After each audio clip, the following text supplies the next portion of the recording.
It was quite amazing. I mean, obviously providers who were nurses and doctors that were involved in abortion care in some way were familiar with the new legislation, but those people who had chosen not to, they would work in a facility that maybe did abortions, but they wouldn't be involved at all. They just wouldn't even make a cup of tea for the person. They wouldn't be involved. They didn't even know much about the legislation. They still thought it was like before, where you had to get doctor's permission and this and that. So it was quite shocking. They were working in a facility and they didn't actually know the new law.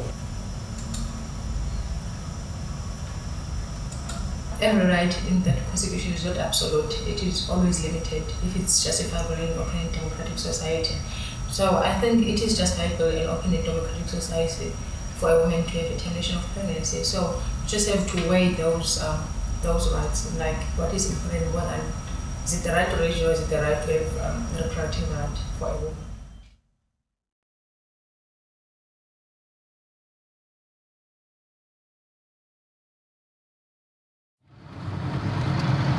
Some of the nurses really have a huge problem, say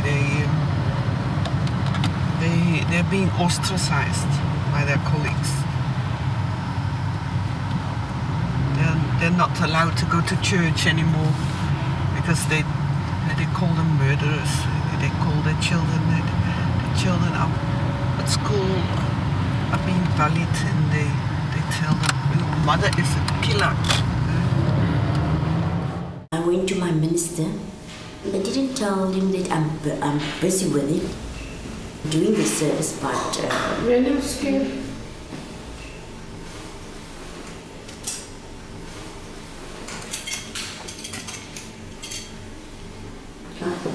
I just asked him, what does he think about this?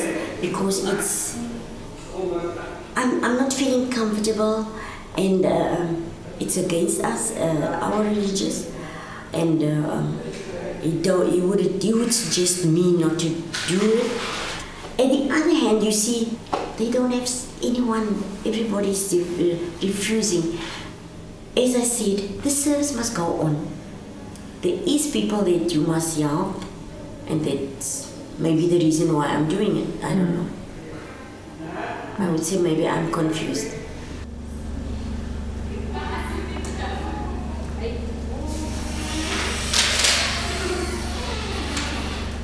We did have nurses who said that they personally, the reason why they had become involved in abortion care is that they personally had, either they or a friend or family member had, needed an abortion, they've been personally involved in some way, or whether it was a patient who had died, or a daughter or somebody who needed an abortion, maybe they themselves had had an abortion.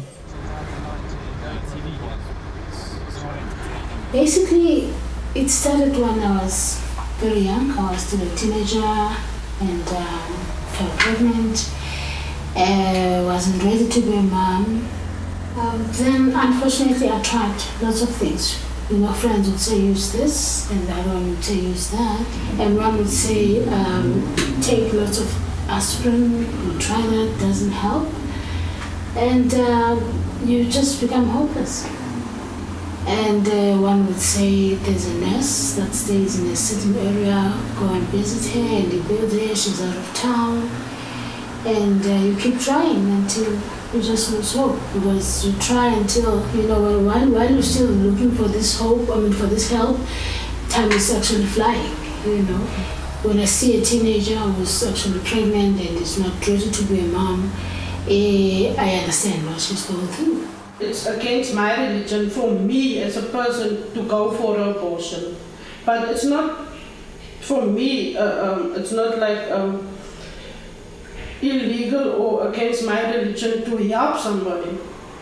For me, it's the same like giving a tablet, like a high blood pressure or any other tablet or any injection to somebody. You're helping the person. I'm doing it in my workplace and I'm covered. So I don't feel guilty or anything.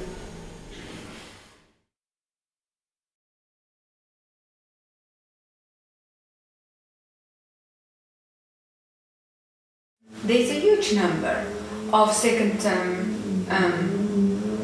clients, which for us is worrying, because it means that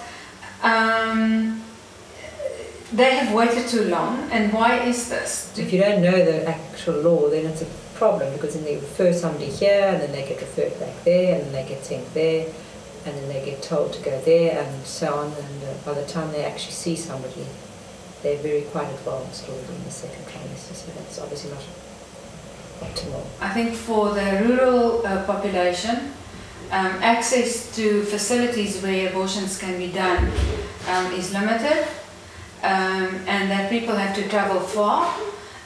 We get clients from the Eastern Cape and so on that would come here specifically, and then often they are late.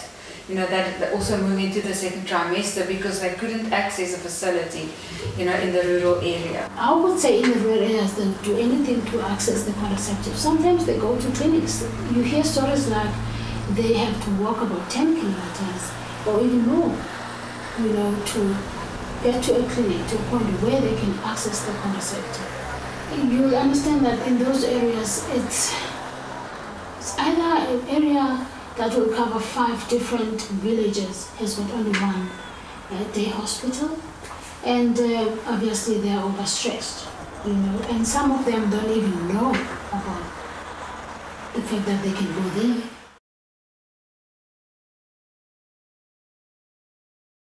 It was awful for me. I still don't think I've really been able to deal with the intense anger and sadness that I have felt that, you know, it's mixed up with feelings of working still in a hospital that was segregated, where black women had poor services in comparison to white women.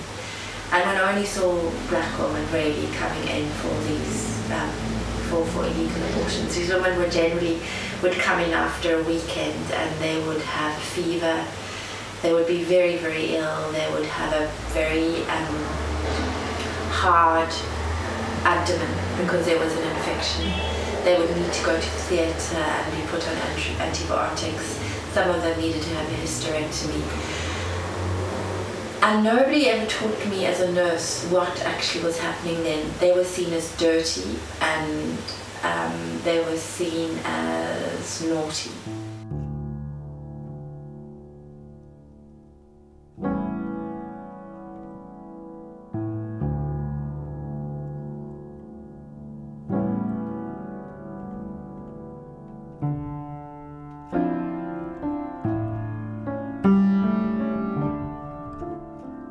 I think, given the context in South Africa, it was really important to have black women speaking out about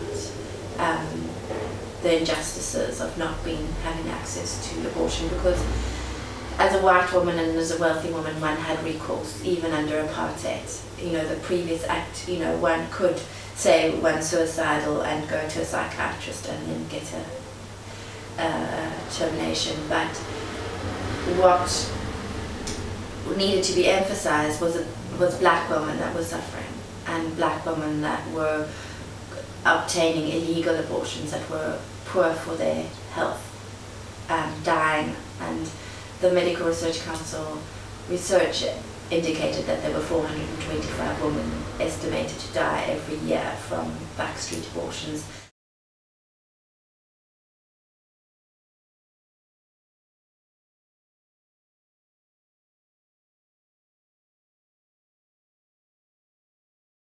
I stopped getting my period, and then, but I didn't even notice, honestly, I didn't even notice that you know, my period is going and all the symptoms of pregnancy, I didn't even notice it. And then I just saw my stomach started getting hard, but I didn't even notice that. My stomach just looked a bit big once, and looked and I looked, and I was like, oh my God, something is not right here. And then I told my cousin, I told my grandmother, I told their mother, I told my grandmother, I told my grandfather. They shut me up the house.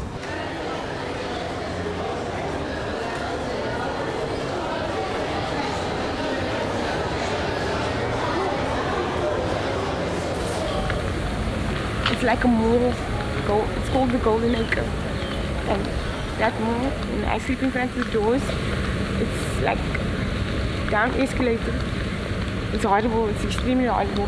Half the night I have to lay like with my one eye open because I have to like be sure about who's coming, you know. But I've been, you know, again, raped and being harassed and stuff by the guys here at night. It's terrible in the daytime walking around like this. And sometimes I get so tired, I just want to like go sleep or take a nap. Like being pregnant, you just want to sleep. And I can't even sleep. I don't know where. So sometimes then I sit on the side of the pavement and I just like put my head down and close my eyes for a while. Sometimes I just wish I was dead, you know. It's horrible, seriously. And when you ask people for money, they are so rude. They will like shunt you or give you the hand. It's horrible.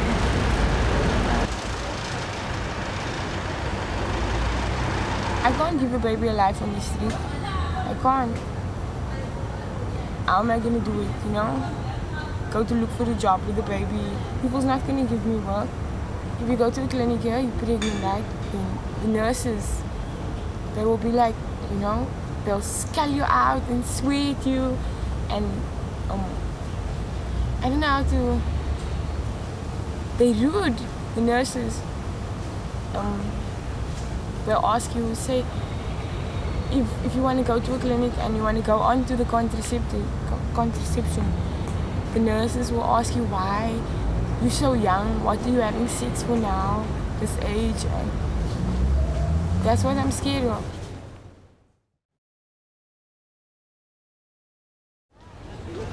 I would even do it on my own. Like maybe like tying a rope around my stomach or something. I know this sounds harsh, but yeah, it's my only way out.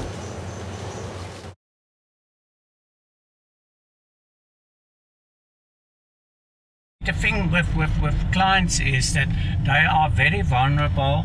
They want to keep it a secret. They don't want other people to know, and therefore they are not big on standing up for their rights.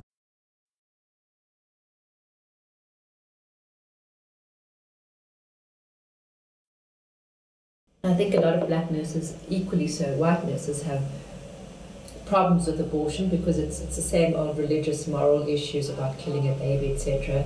And very few people are catered within the reality of that. You know, for many women in this country, consensual sex isn't even an issue. The inability to negotiate safe sex, high levels of rape, incest, sexual violence in this country. I mean, people don't even begin, you know, I mean, those are the issues that people don't really look at. And the abortion-related morbidity and mortality that resulted, you know, as a result of unsafe abortion. So, you know, forget all the, people always see it from a moral kind of perspective, you know. Pro-life people are very strong in universities, and those doctors for life usually came in touch with pro-life people in their first year at university already.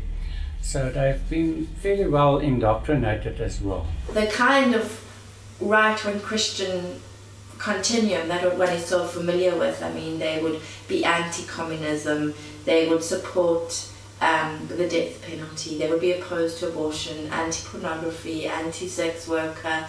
You know, it's just one, you know exactly what's going on in their head. But at the same time, what was very, very critical at that time is that they were also supporting what could almost be argued as terrorist organizations that were undermining the liberation struggles in Mozambique and Angola. So that was quite important to acknowledge. There was a group called Frontline Fellowship, you know, that was handing out a Bible and a gun. We also have a political party that's very anti-abortion, for instance. The African Christian Democrats. There's various factions, but they have no problem working together to obtain a goal.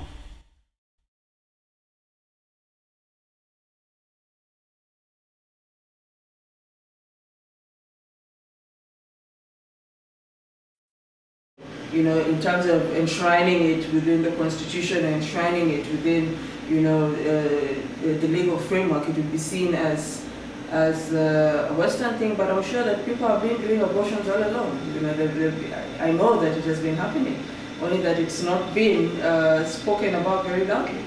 But it has been happening within African society, so one cannot say that it's an import from the West. You know. Women have been making choices, and they have been making those choices silently. Many men seldom find out much about abortion. If they do, they discover after the abortion has taken place. And therefore it's usually considered to be, some men actually consider it to be a woman's affair. Private. One of the easiest ways in to get people talking about the issue of abortion would be to choose the easiest route, which would be to talk about the health issues related to women. That would be the easiest way to get communities to even begin to talk about abortion as a choice.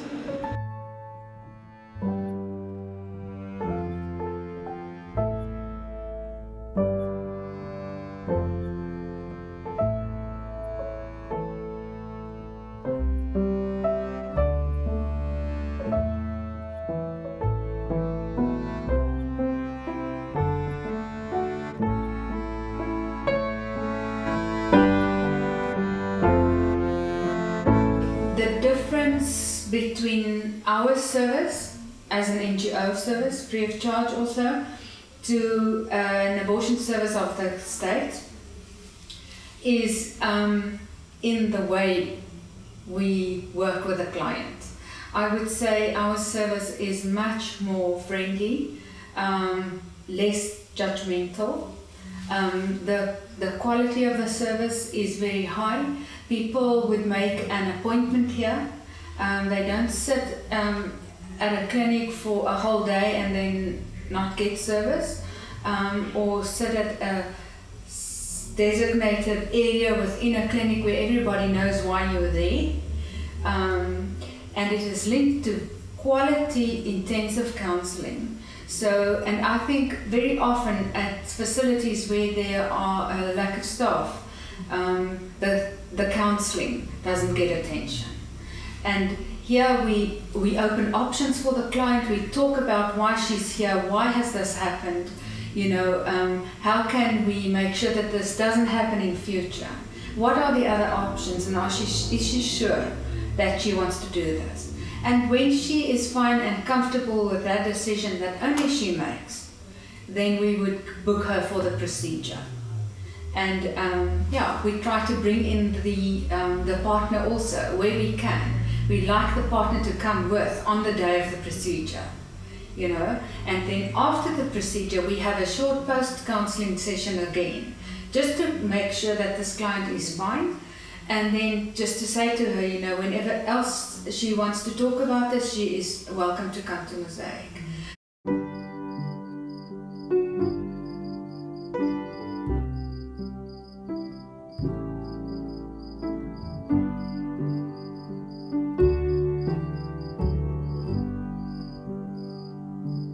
We have had the impact of the Bush regime, in a sense, on South Africa, where funding has been shifted from donors, instead of coming around women's rights and to Iraq. Also, funders have had key constraints where if you work on abortion or if you work on homosexuality, you basically don't get given funding anymore. I mean, the traditional groups of the United Nations Population Fund is dried up in this area. It's also difficult because I know that the Planned Parenthood here, the Americans reduced their funding a lot because they were talking about abortion, they were referring to it. So that already had an impact on us. It's quite clear that in South Africa at this time we've got a very worrying understanding. In 2007, it's not a happy marriage, women's rights and human rights. It's not a very clear link.